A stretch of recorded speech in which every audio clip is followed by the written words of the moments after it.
C'est l'époque des hypervitesses, de plein de choses à faire et des retards parfois. Avance. Tu dois travailler, travailler et travailler. Ordre et désordre. Je dirais Sous tension. connecté. Paradoxal. Moi, je la trouve chamboulée. Prometteuse. Angoissante. Anxiogène. Superficielle. Singulière. Je dirais qu'elle est éreintante. Positif. Complexe. Vous écoutez Craquer l'époque, le podcast des imaginaires politiques. Bonjour à toutes et à tous et bienvenue dans ce nouvel épisode public de Craquer l'époque qui se tient à la Gaîté Lyrique. Alors, on a parlé lors du premier épisode, on a commenté l'actualité, on a aussi essayé d'évoquer la puissance poétique des mouvements décoloniaux qui traversent bien sûr la vie des idées aujourd'hui. Et nous continuons avec Louisa Yousfi et bien d'aborder plus précisément peut-être à partir de vos travaux aussi, de ce que vous avez déjà fait dans un passé assez récent. Peut-être une première question, Louisa Yousfi, c'est au niveau de votre décision d'écrire. Comment ça s'est passé? Quel a été ce moment? On a tous des moments de bascule à la fois politique et de création ici. Est-ce que vous pouvez nous raconter le moment où vous vous êtes dit « je vais répondre au monde » Ouais, c'est une bonne question parce que moi, je pense que j'ai toujours porté en moi l'idée qu'un jour j'écrirai un truc, mais comme tout le monde se dit un jour on va écrire un truc. Pas tout le monde, mais je veux dire c'est un truc qui est très répandu, l'idée de un jour j'écrirai un livre. Donc ça, je l'ai toujours eu. Je pense que c'est souvent un rêve aussi qui est celui de ceux qui ont des choses à venger, quoi. Voilà, moi j'avais une idée de je vais leur dire, je vais leur raconter tout ça et tout. Mais en vérité, je repoussais ça constamment. Je veux dire, en fait, ça n'arrivait pas. C'était juste un truc qui me portait. Mais peut-être parce que je crois que j'avais rien à dire en vérité. Jusqu'alors, c'est-à-dire j'aurais pu raconter, mais peut-être après qu'on parlera de choses en littérature qui me plaisent pas. En fait, j'avais pas envie de raconter ma vie, voilà, c'est ça. Et j'aurais pu faire ça, mais j'avais pas envie de raconter ma vie. Et en fait, ce qui m'a fait arriver véritablement à l'écriture, d'abord, c'est pour ça que je tiens à chaque fois à faire ce lien entre mon engagement et la littérature, c'est qu'il n'y a pas eu, en vérité, il n'y a pas eu un moment de rencontre entre ces deux aspects-là. J'ai pas à me poser la question de qu'est-ce qui a précédé, c'est l'engagement politique ou c'est la littérature qui m'a emmené à l'engagement politique. En fait, les deux choses sont arrivées en même temps, puisque, en vérité, militer aujourd'hui, on l'oublie souvent, mais c'est quand même énormément d'activités discursives. Je veux dire, c'est écrire, en fait. Militer, c'est notamment quand on émerge d'un mouvement qui est tout neuf, c'est-à-dire qui a encore besoin d'arsenal théorique qui n'existe pas. C'est-à-dire que nous, on est arrivés, on n'avait pas un mec comme Marx, par exemple, qui avait écrit pour nous, quoi. On n'avait pas toute une bibliothèque de théoriciens décoloniaux. Il y avait des inspirations en Amérique latine. On pouvait s'inspirer de travaux chez les Noirs américains, parce que la question du racisme était extrêmement présente. On pouvait comme ça s'inspirer, mais il n'y avait pas de littérature stratégique, analytique sur cette question-là, la question de la race, du colonialisme, du post-colonialisme en France, et comment on peut penser une stratégie, etc. Et donc il a fallu tout écrire, en fait, tout penser et presque inventer, quoi. Mais voilà, qui soit adapté à la situation concrète qui était la nôtre. Je veux dire, en France, avec l'idée de la guerre d'Algérie en toile de fond, etc. Et en fait, en faisant ça, ça nous a obligés, le fait de devoir justement presque inventer une bibliothèque, en fait, ça nous a obligés à inventer une langue, j'allais dire. Parce que on a dû chercher à dire les choses différemment. Donc on a dû chercher à faire en sorte que les mots disent autre chose que ce qu'ils disaient jusqu'ici. On a dû chercher des formules. Voilà. Et en fait, paradoxalement, moi, mon premier rapport à la création littéraire, ce que ça veut dire écrire et tout, c'était dans des textes programmatiques, quoi. Je veux dire, c'est des textes de stratégie, surtout de stratégie, parce que la stratégie, il y a vraiment l'idée de imaginons, et voilà ce qu'on pourrait, une ligne de fuite, quoi. Et donc voilà, donc en fait c'est au contact de l'exercice discursif, de la politique, que je me suis rendu compte qu'à la fois la langue c'était... que j'ai appris ce que ça voulait dire travailler une langue, voilà. Que j'ai appris que c'était à la fois une contrainte, parce qu'en fait on est enfermé dans la langue, alors encore plus quand on est issu de l'immigration, parce que c'est pas la nôtre. C'est pas la nôtre et en même temps c'est la seule qu'on a. C'est-à-dire que voilà, on n'a pas d'autres territoires, moi je parle pas arabe en fait. Enfin, je comprends, mes parents parlent arabe, etc., mais je peux pas, je suis pas assez... à l'aise. Enfin, je veux dire, oui, je suis une incompétente, quoi, dans ma propre langue. Et donc, la seule que j'ai, c'est la langue de ma domestication. Donc, c'est déjà une espèce d'aliénation. Et donc, je suis à l'intérieur d'un espace qui est là pour m'étouffer, et je suis censée faire quelque chose avec ça. Et donc, il y a tout le paradoxe de qu'est-ce que ça veut dire travailler une langue qui en fait s'impose d'abord comme une contrainte, et comment à l'intérieur de cette langue, on peut aussi en faire un champ de bataille, en fait. C'est aussi un espace stratégique à investir. Ça peut devenir aussi une arme, on peut s'en emparer, on peut la retourner contre elle-même. Voilà, il y a toute une histoire comme ça qui s'est fait. Et puis, du coup, le passage à l'écriture véritable, donc rester barbare. Bah moi, je sais plus pourquoi, mais en fait, je crois, mais j'aime pas trop psychologiser les choses sous cet angle-là, mais je pense que c'est pas sans rapport, sans doute, parce que j'ai écrit à partir du moment où j'ai eu un enfant. C'est-à-dire à partir du moment où j'ai pensé la question de la transmission, sachant que moi, j'estime être un produit dégradé. Non, dit comme ça, c'est terrible. Non, mais une arabe qui a déjà perdu quasiment tout de son identité, de sa personnalité historique, en fait. C'est-à-dire, j'ai l'impression qu'on m'a vidé de quelque chose sans me remplir. C'est-à-dire qu'on m'a vidé de ma langue, que j'ai un islam euphémisé, que tout a été euphémisé en moi, qu'on m'a éloigné en fait de ce qui fondait, je sais pas, la densité de mon histoire en fait, de mon rapport à mes parents, de mon rapport à mon histoire, à mon pays d'origine, etc. Donc j'ai déjà un produit dégradé comme ça. Et je me disais, mais qu'est-ce que je vais transmettre à ce gosse-là ? Ça va être pire, en fait. Et je me suis dit, en fait, c'est peut-être c'est lui qui va nous éteindre, en fait. Notre histoire, elle va s'arrêter à cet endroit-là. Et ça va être ça va être un consommateur, quoi. Ça va être comme ce que veut le libéralisme, quoi. Ça va être juste et c'était terrible, en fait. Il y a une espèce de tragédie comme ça. Et j'avais envie de raconter, du coup, ça. J'avais envie de raconter cette histoire-là. Et tous les nœuds que ça pouvait... Parce que je suis intimement convaincue que c'est une expérience collective. C'était pas. Je sais que je suis pas seule à. Je sais que c'est parce que je sais que c'est relié à des politiques et que c'est relié à des politiques qui sont non pas celles comme on a l'habitude de penser par rapport au racisme, qui sont pas des politiques d'exclusion, mais des politiques au contraire d'intégration. Et c'était ça surtout la spécificité de ce que je voulais raconter. C'était que notre problème, il se pose à l'endroit de notre intégration actuellement. Parce que ça raconte, c'est quoi les barbares ? Ça raconte que nous ne sommes pas seulement les victimes en fait, collatérales d'une modernité. En fait, on est vraiment la vérité de son fonctionnement. C'est grâce à nous que ce système y tient. Parce que, en fait, on est maintenu dans une espèce de bande touche d'une intégration qui est sans cesse renégociée. Donc on est des barbares, mais pas tout à fait. Et on a toujours cette prétention peut-être à atteindre ce centre-là. En fait, on est comme comme s'il y avait une force centrifuge, quoi. On était dans une orbite. On ne peut pas atteindre ce centre-là. Et en même temps, on est sous l'orbite de l'Empire. Et donc, on appartient à cet Empire-là. Et voilà c'est comme ça que je suis passée à l'écriture. Alors, du coup, on va aborder un peu maintenant la littérature, et notamment votre participation dans le dernier essai, Contre la littérature politique. Alors, je le mentionnais la semaine dernière dans l'introduction. Dans celui-ci, en fait, vous reprenez un extrait de l'Iliade, notamment sur la vie d'Achille.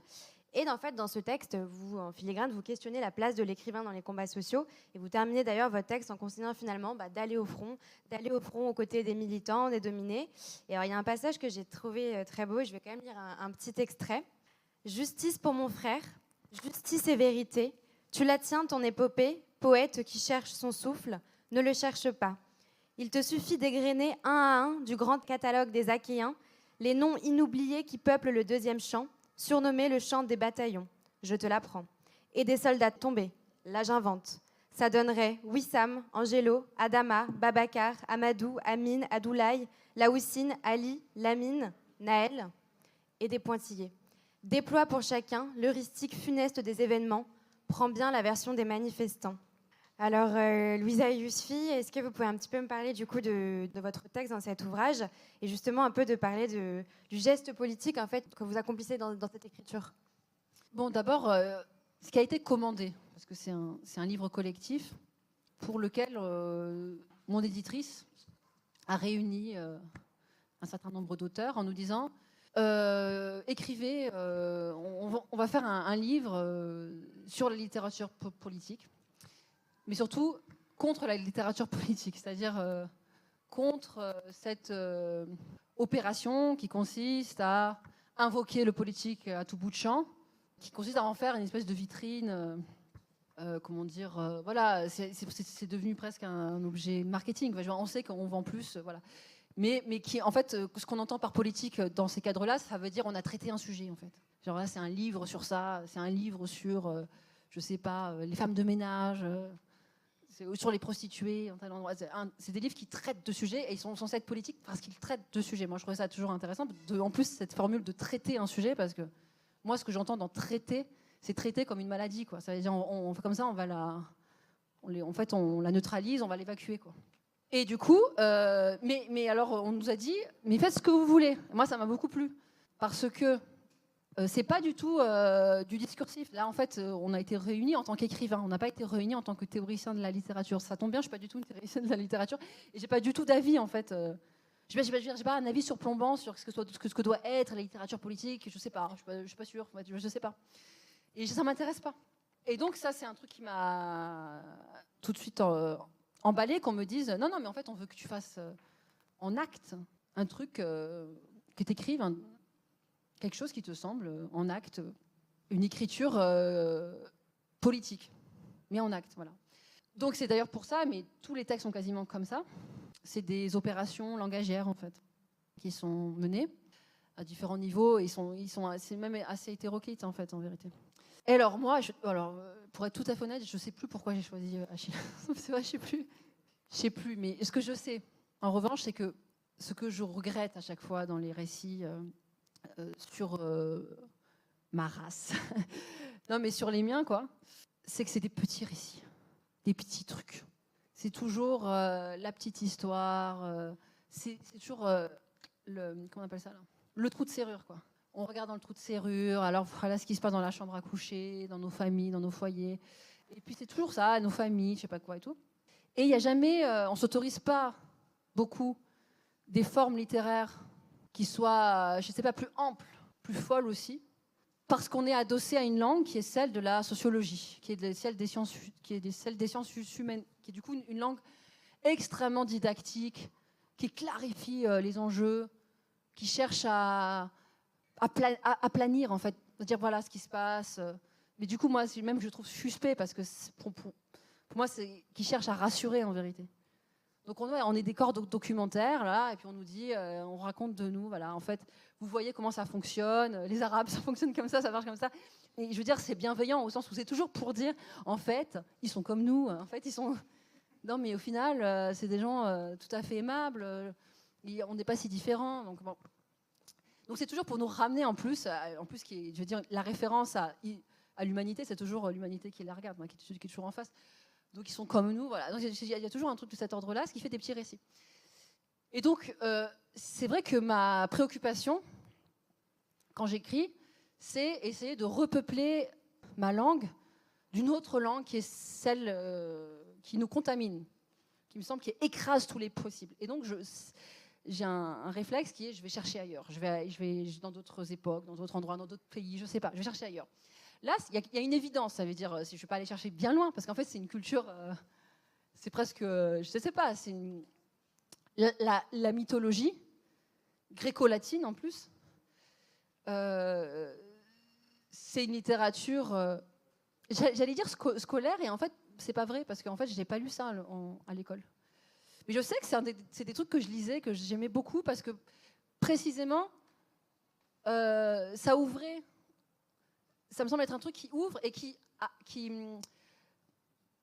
active, qui réactive des émotions qui sont des grandes émotions.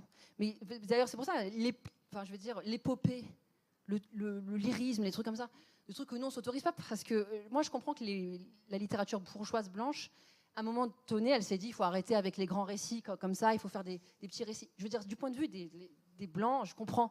Mais du point de vue qui est le nôtre, à nous, les Arabes, En fait, on n'a jamais eu de grandes édifications, je veux dire, en tant qu'immigrés, parce que bien sûr, il y a eu de la grande littérature arabe, etc.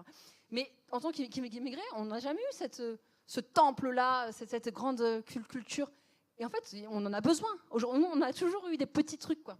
Et alors, du coup, j'avais envie comment on appelle ça, de faire frictionner ces deux espaces, ces deux langues, que sont donc la langue d'Homère, donc de l'Aède, je veux dire vraiment le parangon de ce qu'on appelle la poésie avec un grand P, vraiment le grand lyrisme et tout, qui fait un peu flipper, parce qu'on se dit, mais attends, ça va être ridicule, si tu vas pasticher un truc, et en même temps, non, en fait, j'ai envie de le faire, j'ai envie de m'en emparer, et j'ai envie de m'en emparer en le mettant en contact, donc, de ce qui m'intéresse moi, c'est-à-dire de ma condition d'enfant de l'immigration, mais aussi de ma condition de militante, etc., donc consciente des enjeux de mon temps et tout. Et je voulais faire, à la fois créer une espèce de syncrétisme en termes de langue. Mais en fait, si on est attentif, ce qui se passe, c'est qu'il y a une contamination de l'un et de l'autre. Parce que jusqu'ici, tout ce qui est à gauche, c'est l'Aède. Et tout ce qui est à droite, c'est un peu moi qui parle comme moi je parlerais tous les jours, quoi. Et en fait, finalement, en vérité, c'est pas aussi bien rangé que ça. Parce que l'Aède, après, souvent, il part en couille, en fait, l'Aède. Il dit des trucs, mais... un Aède, ça parle pas comme ça. Et du coup, il y a... donc ça, c'est pour dire qu'il y a une espèce de contamination. Et en même temps, et ça, c'est ça le plus important, je crois. Je sais pas si je suis claire, mais bon, je m'en fous. Du côté qui est censé être la voix contemporaine, qui est la nôtre, voilà. En fait, ce que je veux montrer, c'est que parfois, la grande émotion, le lyrisme, la beauté du lyrisme, en fait, elle est de ce côté. Elle n'est pas du côté de l'Aède, elle est du côté... Et d'ailleurs, moi, je l'ai écrit comme ça. Mais sans avoir à la traduire, c'est-à-dire c'est dans son jus que c'est là que se situe l'épopée et le lyrisme et la grande beauté. C'est du côté des trucs qui sont presque, presque honteux, quoi. Parce que moi, je sais pas, à un moment donné, je parle de Végéta. Tu sais, même quand je l'ai écrit, je me suis dit, c'est un peu sale de mettre ça à côté. Et en même temps, j'y tenais, parce que non, en fait, c'est notre mythologie à nous. C'est-à-dire, c'est ce qui fait, c'est ce qui nous agrandit. C'est notre espace intérieur à nous. Et voilà, je pense que c'est un peu peut-être confus. Mais c'était aussi comme ça que je l'ai. Je pense que ça n'est pas du tout. Alors, on va basculer maintenant sur un aspect qui est important, en tout cas qu'on retrouve beaucoup dans vos livres, c'est le rap. On va d'abord écouter PNL, Le Monde ou Rien.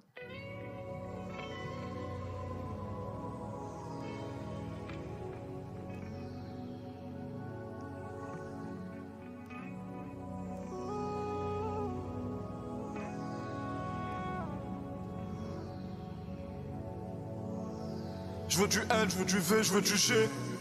Pour des sapés taracli. Igo, on est voué à l'enfer. L'ascenseur est en panne au paradis. C'est bloqué à Bomba, je fais bicrave dans l'escalier. Président, dans le hall j'ai vu Lion clivoté blanc. Onga, ouais.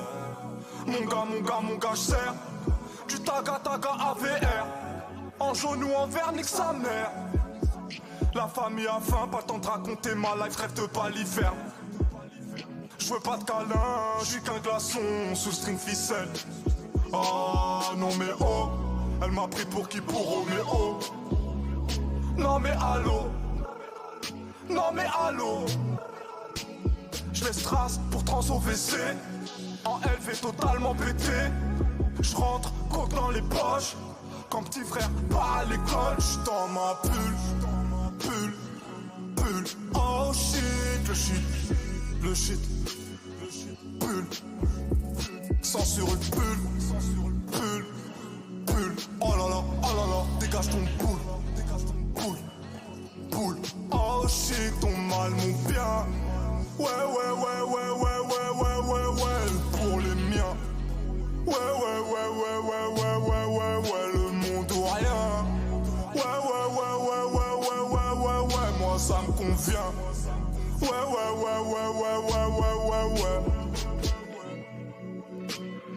Igo, je tourne en rond, les putains tournent en rond pour rattraper ma queue. Que Dieu bon cher faire tout ce qui vaut pas un rond, comme l'honneur du bac. Et je suis la pomme pourrie qui se clare du panier. J'nique ma solitude tant que les poches sont bien accompagnées. Que la mif. Les mêmes armes, le même salaire. On s'ouvre pas toute la terre. J'prends la couronne, la pose sur la tête du petit frère. Les larmes de la misère ont le goût de ma haine.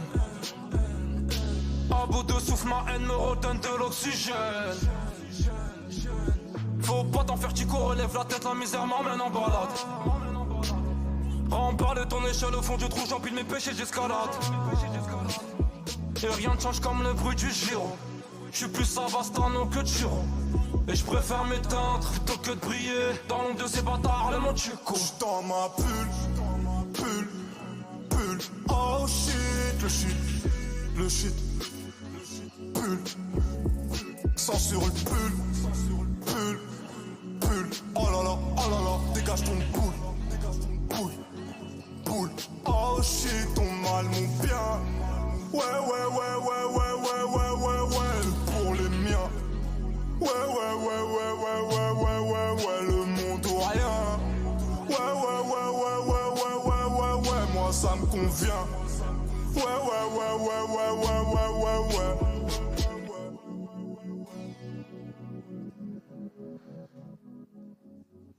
Donc on a pu voir certaines personnes chanter les paroles pendant que nous avons écouté le morceau.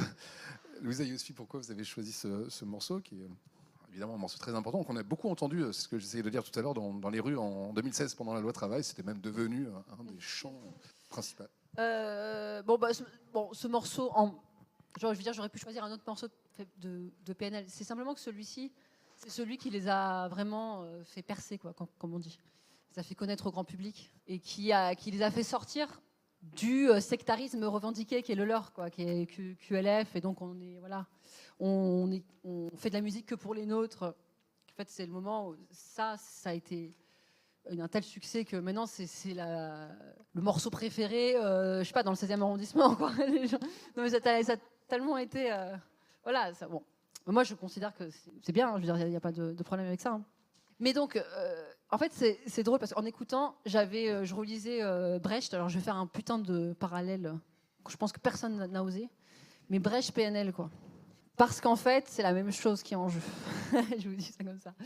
Non, mais je reviens à cette phrase-là qui m'obsède, qui est « Nous qui voulions préparer le terrain à l'amitié, nous ne pouvions être nous-mêmes amicaux ». Bon, il me semble que cette formule, c'est la formule du projet esthétique de PNL. Voilà, dit comme ça. C'est Brecht qui le pose. C'est-à-dire que PNL, c'est ce qu'ils ont pensé, mais je ne dis pas qu'ils le font consciemment, évidemment. Les artistes ne font pas les choses forcément... Je veux dire, ils ne sont pas sur du discursif. D'ailleurs, PNL, ce n'est pas du discursif. C'est du rap purement narratif. C'est que du récit. Donc ça veut dire que c'est une génération... de rappeurs qui veulent plus interpeller la puissance publique, veulent plus interpeller l'État, veulent plus raconter. Je veux dire, il y a un truc comme le dialogue est rompu, quoi. C'est pas du rap engagé.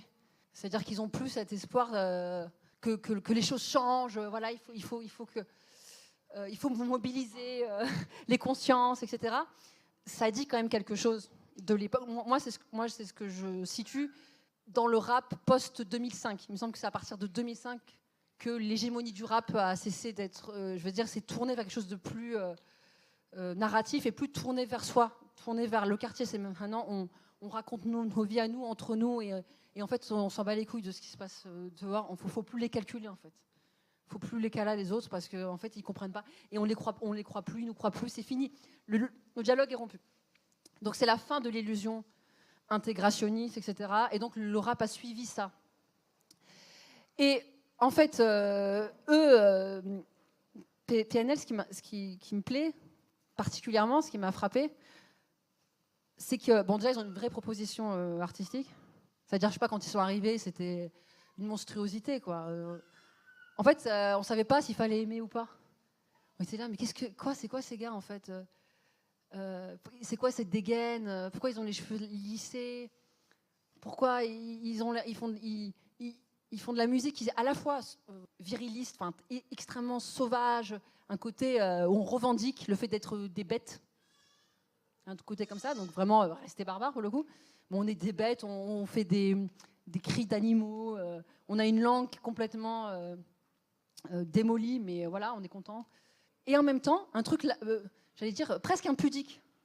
trop impudique, où ils parlent de l'amour, de leurs sentiments, ils sont très psychologiques, très intérieurs, très voilà les démons, ce qui se passe dans leur tête, etc.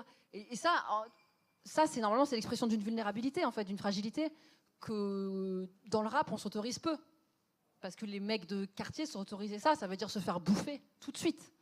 Ils peuvent pas se permettre ça, d'être comme ça, de montrer, ça veut dire voilà, ils peuvent pas se le permettre. Et du coup, il y avait comme ça une espèce de contradiction dans la proposition que j'ai mis du temps à essayer d'articuler, enfin essayer de comprendre. Et c'est ça, c'est le truc de Brecht. Nous qui voulions préparer le terrain à l'amitié, nous pouvions être nous-mêmes amicaux. C'est-à-dire que ce que ça raconte, c'est quoi ? Ça raconte qu'ils ont posé un territoire narratif clos, ferme, qui dit QLF, qui dit passez votre chemin. On ne va pas être amis. Et c'est l'endroit de la dimension unga, voilà, on est des sauvages, on est, je sais pas.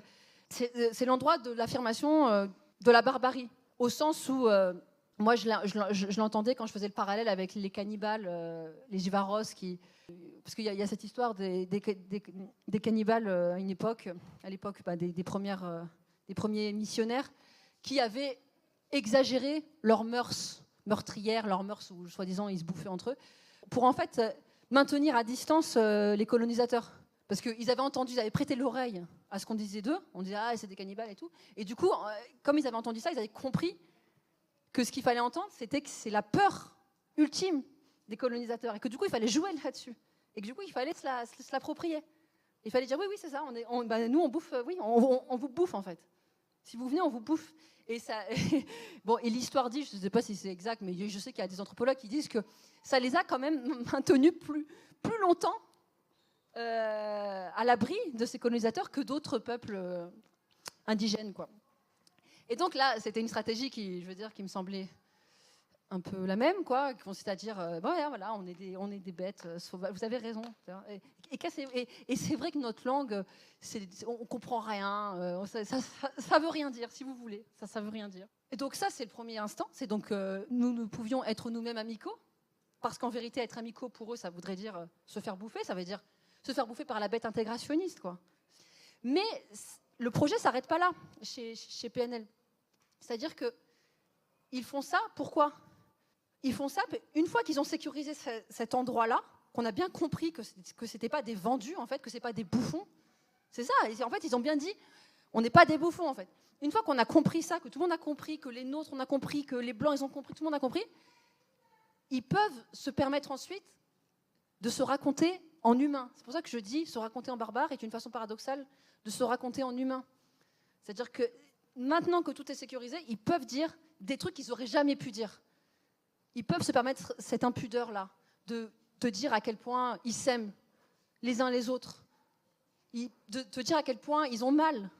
Ils ont mal, ils ont mal, qu'ils pleurent, qu'ils sont, ils sont détruits par tout ce qui leur arrive, parce qu'ils se sentent condamnés, même leur rapport à l'argent, parce que je sais, moi j'ai tellement été invitée par des gauchistes qui me disaient mais quand même, c'est pas un peu capitaliste le rap ? Non, en fait, non, c'est des gens qui disent on a tellement manqué de tout, d'argent, qu'aujourd'hui on est condamné à en vouloir, à tout prix, et absolument. Mais c'est une condamnation, c'est même pas, ils ne le racontent pas comme quelque chose de jubilatoire, même si chez Booba c'est jubilatoire, mais c'est quelque chose d'intéressant aussi. Mais chez PNL, c'est, voilà, et ça ne nous suffira jamais assez, parce qu'on a tellement manqué de tout. Mais qui va venir les voir et leur dire vous ne trouvez pas que c'est un peu capitaliste Mais va te faire foutre, en fait, t'étais pas là quand... En fait, je peux pas leur dire ça. Et donc, il y a un truc comme ça où, du coup, ils racontent En fait, ils racontent leur âme. Voilà. On a un accès à l'âme du barbare. Et ça, c'était le paradoxe que j'adore, quoi. Parce que le barbare, c'est censé être celui qui n'a pas d'âme. Mais eux, ils ont cette formule. Ils ont trouvé une formule, oui, mais ici, en fait, il y a une âme, mais de barbares, qui continue, qui tient ensemble. Et je crois que tout le projet est construit comme ça, c'est-à-dire que, par exemple, PNL, le nom PNL, c'est déjà ça, c'est-à-dire Peace and Love. Normalement, c'est Peace and Love, c'est le truc un peu, je veux dire, de midinette à la con, enfin, c'est les hippies, genre complètement inoffensifs, quoi. Peace and Love, tu vois, et en fait, ils utilisent ça, mais juste, ils le subversifs avec juste... l'argent, quoi. Lové. Ils mettent juste c'est un truc, on a ça, mais on est quand même des lascars. C'est-à-dire qu'on veut l'amour, mais en fait, on est des lascars, donc on ne peut pas se permettre d'avoir l'amour frontalement comme ça. On doit passer par ce putain de détour, parce qu'on est dans un monde hostile qui veut nous faire la peau, quoi. Et le cœur, qui est leur logo, pas leur logo, mais leur symbole, quoi, le cœur. Je veux dire, moi, je me dis, mais à un moment donné, ils se sont dit, on n'a qu'à prendre un cœur, comme... dans leur... Et c'est drôle, parce que quand tu penses à un cœur, tu te dis, mais ça va pas. Un groupe de rap qui décide que leur logo, ça va être un cœur. Qu'est-ce que c'est que ce truc? Mais sauf qu'en fait, si, parce que le cœur, pour eux, c'est un muscle. Et en fait, ils prennent le vrai cœur, ils prennent pas le cœur qu'on fait sur la marge d'une copie, quoi, quand on était ado. C'est le cœur, c'est vrai, c'est le lieu des émotions, mais ce cœur-là, il est nerveux, il est plein de sang. C'est un organe qui est gluant, qui est gainé, comme ils disent. On a le cœur gainé. Donc en fait, ils arrivent à articuler comme ça cette espèce de le muscle et en même temps l'émotion. Et voilà, et tout tient comme ça. Et je pense que du coup, c'est la formule de ce que j'ai voulu montrer dans Rester barbare. Alors du coup, merci infiniment Louisa Youssi. On arrive sur la fin de cet entretien. Et pour cela, on va vous poser un peu la question traditionnelle en fin de podcast, c'est-à-dire qu'est-ce que vous allez faire demain? J'entends, qu'est-ce que vous allez faire demain en fait pour continuer d'affronter le monde? Tout pareil. Non, mais tout pareil, parce que j'ai 2 niveaux. Moi, il me semble que j'ai 2 niveaux d'intervention, en fait. J'ai le niveau politique et le niveau littéraire. Sur le plan politique, j'appartiens à une famille politique pour laquelle j'ai une loyauté absolue. Je pense que si je la perds, je me perds et c'est fini. Donc moi, je crois absolument à cette famille. Je crois que c'est l'avenir. Je crois qu'on ouvre des horizons. Je pense que les sujets que nous portons, et là, la séquence qui est la nôtre, le prouve encore, sont des sujets absolument centraux. La question du racisme, c'est pas un truc, qu'on peut traiter comme ça d'un revers de main. C'est central. En face, on a explicitement un projet essentiellement raciste. Les gens qui votent RN, on le sait maintenant, les facteurs déterminants, c'est pas des questions parce que on a trop tendance à le dire, mais c'est aussi le cas. Mais le truc de non, c'est parce que c'est des pauvres et tout. Non, en fait, les facteurs déterminants de l'adhésion au RN, c'est la question de l'immigration, la question de l'insécurité culturelle. Et la question de l'insécurité tout court, mais qui est liée à l'immigration. Donc c'est un vote raciste. Donc à partir du moment où on se dit ça, le racisme, il faut l'affronter frontalement. C'est-à-dire il ne faut pas se dire non, la vraie question, en fait ils se trompent, ils sont aliénés, on va leur parler d'autre chose. Eux ils te parlent d'insécurité culturelle et toi tu vas leur parler de leur ventre en fait, de dire non mais en fait c'est augmentation des salaires, c'est ça qui vous manque. Mais non en fait ils vous parlent d'autre chose. Là c'est des vraies questions à poser que la gauche doit se poser. Comment on lutte contre le racisme en partant de la question du racisme? Il me semble que les décoloniaux, c'est un truc qu'on travaille depuis 20 ans, en fait. Ça fait 20 ans. On a des choses à dire, en fait, des choses à proposer. Intéressez-vous à ces travaux, en fait. C'est-à-dire que nous, on estime que pour régler la question du racisme, on ne fait pas un détour ailleurs. Elle se résout pas ailleurs qu'à l'intérieur d'elle-même. Donc la question du racisme, il faut l'affronter, il faut savoir ce que c'est. Et il faut se dire, quand un blanc en face te dit « je me sens en insécurité culturelle », il faut l'écouter, écouter cette parole pour ce qu'elle est. Et pas dire « mais non, en fait, ton problème, c'est parce que ton salaire, il n'est pas assez... » Enfin, je veux dire, tu as un mauvais pouvoir d'achat. C'est pas ça. Voilà. Et donc, il faut revenir sur toute l'histoire qui a fait que sa blanchité, c'est la seule chose qui lui reste. Voilà. Et il faut lui parler de sa blanchité.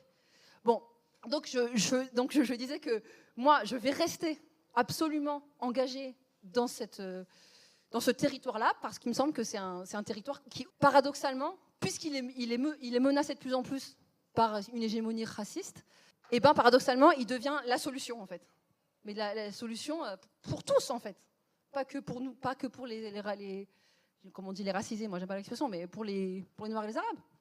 Donc ça, et puis pour la littérature, eh bien, pareil, c'est-à-dire pareil au sens où je cherche une langue. Non, mais je cherche à trouver, à repeupler nos imaginaires au sens où il me semble qu'il faut, parce qu'il n'y a pas que l'histoire de la langue, je pense qu'il faut aussi, alors je dis il faut, n'importe quoi. Non, mais moi je m'en fous. En tout cas, pour moi, c'est ce qui me semble dont on manque. En fait, j'ai envie de lire ça. En fait, j'ai envie de lire ça. Du coup, je veux l'écrire aussi parce que j'ai envie de le lire. C'est-à-dire qu'il faut arrêter de croire qu'on a besoin encore d'une littérature qui décrive nos vies. En fait, les travaux sociologiques existent. Et la littérature, elle n'est pas là comme supplément d'âme qu'on viendrait saupoudrer au-dessus des travaux sociologiques. Ça existe déjà, le taf est fait, quoi. Ce qu'on attend de la littérature maintenant, à notre endroit, c'est de dessiner des horizons. Ça veut dire c'est plus de montrer le monde tel qu'il est, c'est de montrer le monde tel qu'il pourrait être, tel qu'il devrait être. C'est de montrer la liberté au loin. C'est pas de décrire la domination, c'est d'imaginer ce que c'est que la liberté. C'est quoi l'objectif, c'est quoi l'horizon. C'est vers là, à mon avis, que c'est ça qu'on attend, et c'est de ça dont on a besoin. Actuellement, c'est de ça dont on a besoin, clairement. Merci beaucoup, Louisa Yousfi. Cet entretien touche à sa fin. On va bientôt ouvrir aux questions.